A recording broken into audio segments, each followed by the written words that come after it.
guys, it's Miss Luiza, and I'm going to read you guys another book. This time I'm going to be reading Horton Hatches the Egg by Dr. Seuss.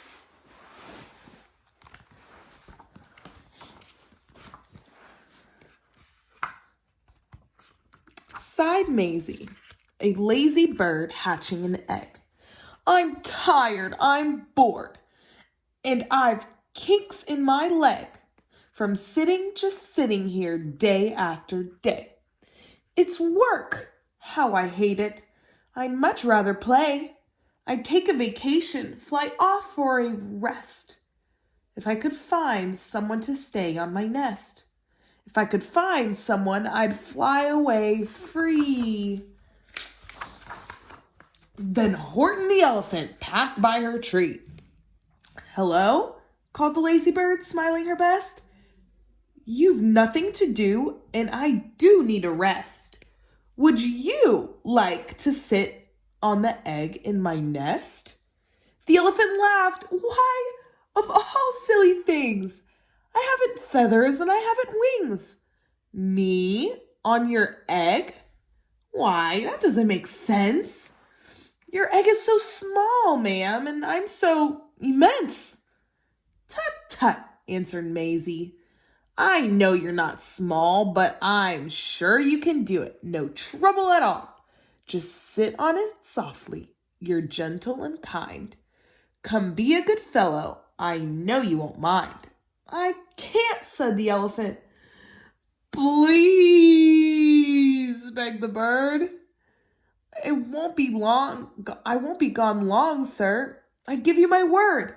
I'll hurry right back. Why, I'll never be missed.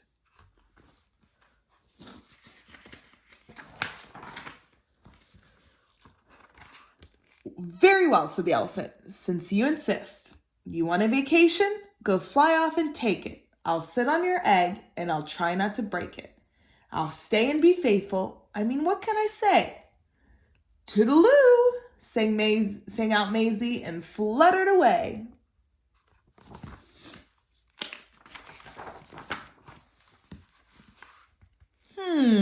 The first thing to do, murmured Horton. Let's see. The first thing to do is to prop up this tree and make it much stronger. That has to be done before I get on it. I must weigh a ton.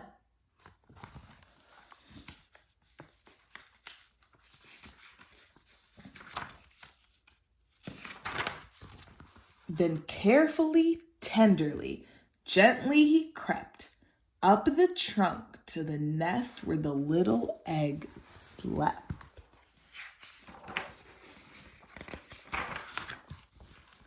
Then Horton the elephant smiled. Now that's that.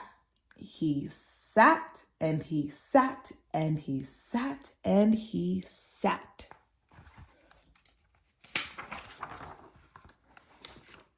And he sat all that day, and he kept the egg warm, and he sat all that night through a terrible storm.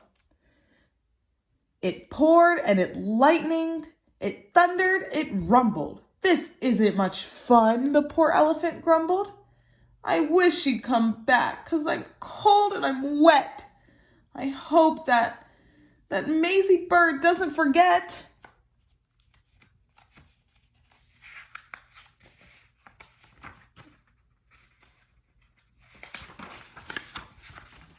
But Maisie by this time was far beyond reach, enjoying the sunshine way off in Palm Beach. And having such fun, such a wonderful rest, decided she'd never go back to her nest. So Horton kept sitting there, day after day, and soon it was autumn. The leaves blew away. And then came the winter, the snow and the sleet, and icicles hung from his trunk and his feet. But Horton kept sitting and said with a sneeze, I'll stay on this egg and I won't let it freeze. I meant what I said and I said what I meant, an elephant's faithful 100%.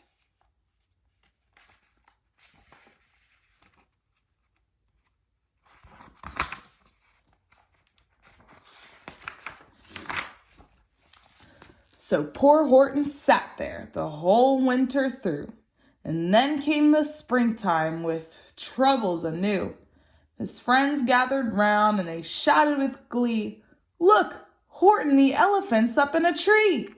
They taunted and they teased him. They yelled, "How absurd! Old Horton the elephant thinks he's a bird." They laughed and they laughed. Then they all ran away. And Horton was lonely. He wanted to play. But he sat on the egg and continued to say, "I meant what I said and I said what I meant. An elephant's faithful 100%.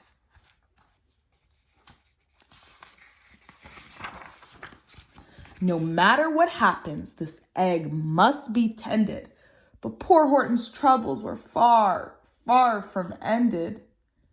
For while Horton sat there so faithful and kind, 3 hunters came sneaking up softly behind.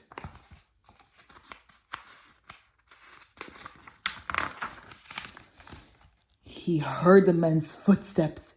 He turned with a start. 3 rifles were aiming right straight at his heart. Did he run? He did not. Horton stayed on that nest. He held his head high and he threw out his chest. And he looked at the hunters as much as to say, "Shoot if you must, but I won't run away. I meant what I said and I said what I meant. An elephant's faithful 100%.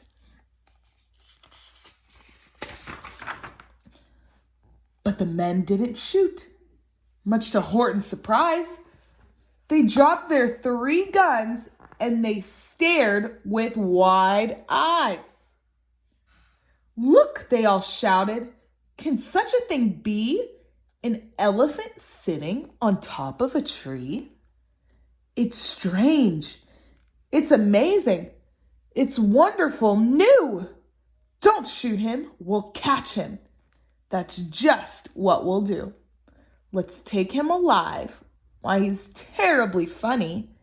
We'll send him back home to a circus for money." And the first thing he knew, they had built a big wagon with ropes on the front for the pullers to drag on.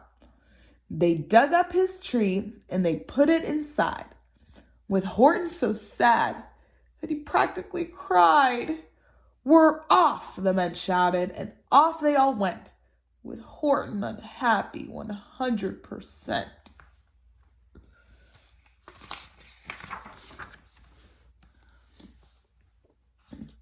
Up out of the jungle, up into the sky, up over the mountains 10,000 feet high, and down to the sea went the cart with the elephant, egg, nest, and tree.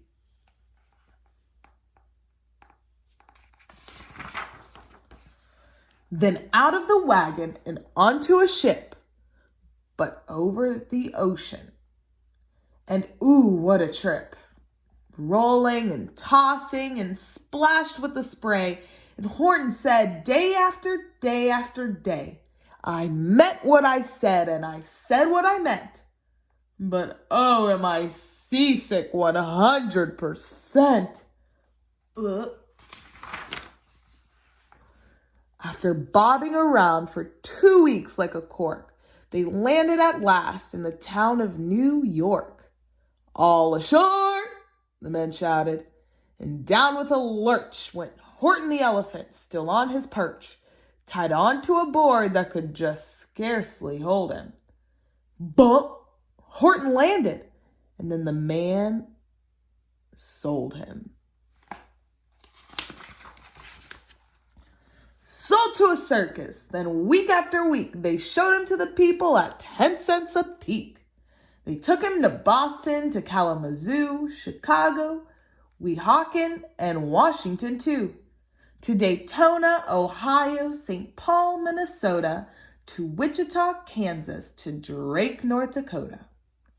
And everywhere thousands of folks flocked to see and laugh at the elephant up in a tree. Poor Horton grew sadder the farther he went, but he said and he sat in the hot, noisy tent. I meant what I said, and I said what I meant. An elephant's faithful, 100%.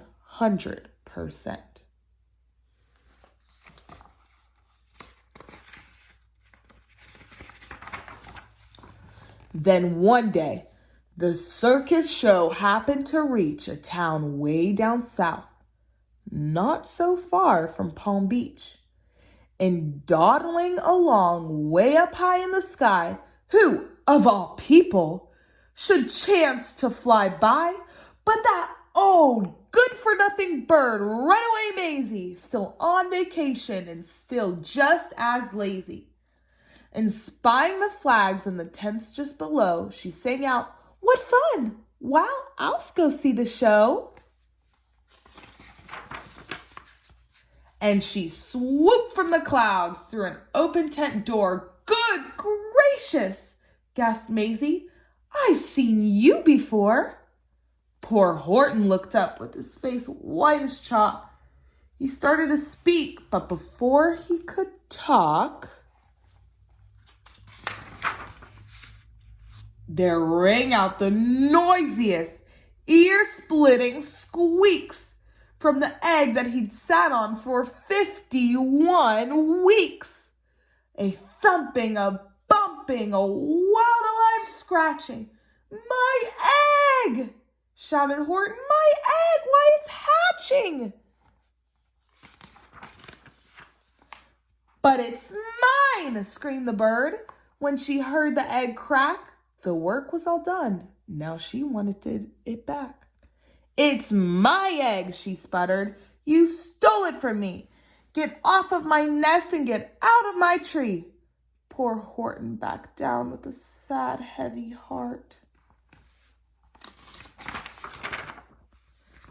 But at that very instant, the egg burst apart, and out of the pieces of red and white shell from the egg that he'd sat on so long and so well, Horton the elephant saw something whiz. It had ears and a tail and a trunk just like his.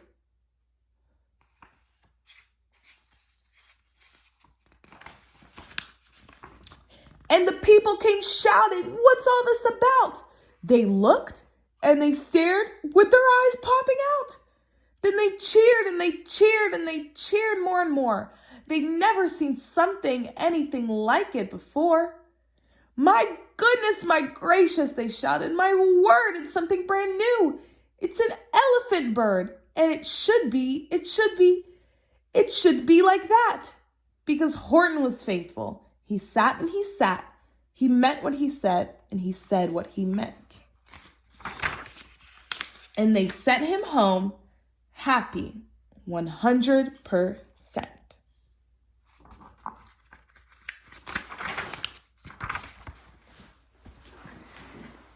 I hope you guys like this story, and I will hopefully see you guys soon. Bye.